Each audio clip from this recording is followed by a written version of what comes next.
ఏది వరదలను ఆధారం చేసుకుని ఏదో చేయాలనే వైసీపీ ప్రయత్నం చేస్తుందని ఆయన ఆరోపణల్ని మీరు ఎలా అర్థం చేసుకుంటున్నారు? వైసీపీ నిజంగానే అలాంటి ప్రయత్నాలు చేస్తుందా? అందులో అనుమానం లేదండి. ఎందుకు చెప్తున్నానంటే నిన్న నేను కరకట్ట మీదకి వెళ్ళొచ్చానండి వెంకటకృష్ణ గారు. మీకు ప్రజలకు తెలియాలి, ఇది కరకట్ట అనుకుంటే ఇది రివర్ అండి. ఈ దగ్గర పొలాలు ఉంటాయి, మొత్తం రాజధాని ఉంటుంది. ఇక్కడ ఈ కట్ట ఏర్పాటు చేసింది ఎప్పుడంటే 1972లో.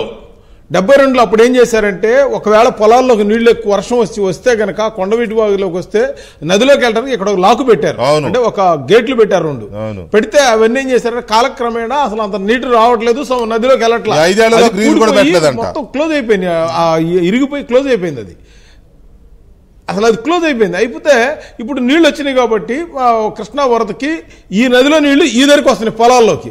ఏదో ఆ లాకుల్లో రివర్స్ ఈ పాడు చేయడం వల్ల ఏదో అన్నమయ్య డ్యామేజ్ చేశారో ఇప్పుడు వస్తుంటే దాన్ని మట్టి పెట్టి పూడ్చారు. ఆ లీక్ చూపించి కరకట్ట తెగిందని ప్రచారం పెట్టారు. నంబర్ 1 అది. నంబర్ 2 ఏంటంటే బుడమేరు, దాని కెపాసిటీ 5000 క్యూసెక్లు అండి. అది బుడమేరు అనేది ఒక డ్రైను, అది ఇరిగేషన్ కెనాల్ కాదు. పైనుంచి వచ్చినటువంటి మురుగు వాటర్, పొలాల్లో వచ్చిన మురుగు వాటర్ ద్వారా వచ్చి తీసుకెళ్లి బంగాళాఖాతంలో కలుస్తుంది.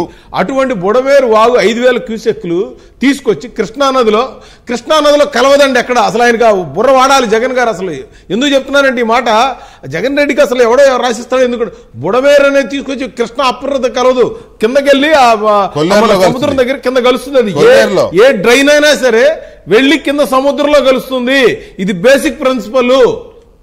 అది కూడా తెలుసుకోకుండా కృష్ణానదిలోకి నీళ్ళు వస్తాయంటే ఏంటండి బాబు? అసలు ఇది ఎక్కడన్నా అర్థం ఉందా? దానికి చంద్రబాబు గారి ఇంటికి ఏమైనా సంబంధం ఉందా? ఎందుకు ఈ పాయింట్ ఎంత గట్టిగా చెప్తున్నా ప్రజలకు తెలియాలి, అతను ఎట్లా పిచ్చిగా మాట్లాడతాడు అనేది ఇప్పుడు తెలియాలి. సరే, ఇక రెండోది, ఇవాళ మనం మీకు ఒక ఎగ్జాంపుల్ చెబుతున్నా. ఈ ప్రభుత్వం వచ్చిన తర్వాత ఎలా ఉంది? గత 3 సంవత్సరాల్లో అంతకుముందు కూడా 2019లో వరద వచ్చింది, 2022లో వరద వస్తే మేము రిక్వెస్ట్ చేశానండి అక్కడ ఆ ఇరిగేషన్ మంత్రిను అప్పుడున్న ఎస్సీని, బాబు ఫ్లడ్ వస్తుంది, ఆ ఒంగోలు రైతులకి, నెల్లూరు రైతులకి, పల్నాడు రైతులకి కృష్ణా రైట్ కెనాల్ ద్వారా నీళ్లు వదలండి అంటే, మేము వదలము, వదిలితే కేసీఆర్ కౌంట్లోకి వేస్తాడు, మాకు ఇవి కూడా వాడుకున్నామని. ఫ్లడ్ వచ్చేటప్పుడు కౌంట్ చేయరని చెప్తే వాళ్ళు వినలేదండి. 3 సంవత్సరాలు రైతులు చాలా ఇబ్బంది పడ్డారండి.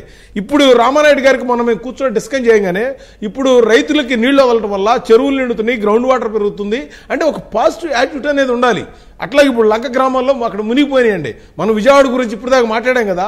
లంక కంద, పసుపు, అరటి అన్ని కమర్షియల్ క్రాప్స్. అది ఈ ప్రపంచంలో డెల్టా ప్రాంతం అంటే వర్షం ఫ్లాట్గా ఉంటుంది. ఈ వరద రావాలని కూడా కోరుకుంటారు రైతులు 10 సంవత్సరాలకు ఒకసారి. అంటే ఇది నేను చెప్తే అతిగా ఉంటుంది, కానీ ఒక రైతుగా మేము కూడా ఏం చేస్తామంటే 1 సంవత్సరం వస్తే 10 సంవత్సరాల ఉండరంతా పేర్కొని బ్రహ్మాండంగా అసలు ఆర్గానిక్ వ్యవసాయం లాగా ఉంటుంది అనమాట. ఈ కెమికల్స్ అన్ని కూడా క్లియర్ అయిపోతాయి. వాళ్ళకి వితౌట్ పెస్టిసైడ్స్ వ్యవసాయం చేస్తారు. అది అక్కడికి వెళ్ళి సత్యప్రసాద్ గారు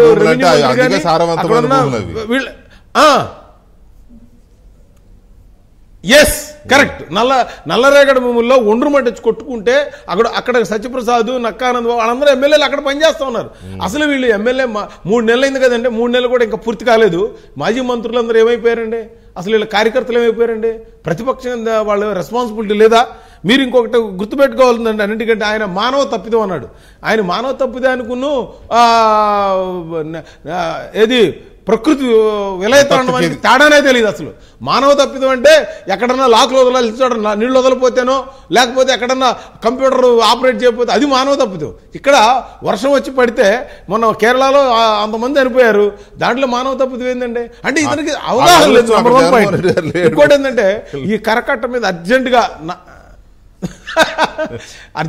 4 లైన్ రోడ్డు వేసి ఈయనకి కనువిప్పు కలిగిస్తారండి.